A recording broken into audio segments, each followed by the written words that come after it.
এরপরে প্রশ্ন হলো, দোকানের চাকরির সুবাদে কাস্টমারকে অনেক সময় মেমোতে বাড়িয়ে বিল লিখতে হয়, এটা কি জায়েজ আছে?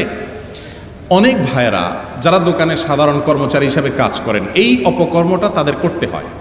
সরকারি বেসরকারি প্রতিষ্ঠান থেকে অথবা যে কোনো জায়গা থেকে কাস্টমার আসে, বলে ভাই খালি ভাউচার দেন, কারণ সে 10 টাকার মাল 15 টাকা লিখে বিল করে টাকা তুলবে। অথবা দোকানদারকে খালি দিতে বলা লাগে না, দোকানদার নিজেই লেখা দেয়, বলেন ভাই কত লিখবো, কারণ তার দরকার মাল বেচা। এই কাজগুলো যদি কেউ করেন সেটা সম্পূর্ণ হারাম হবে।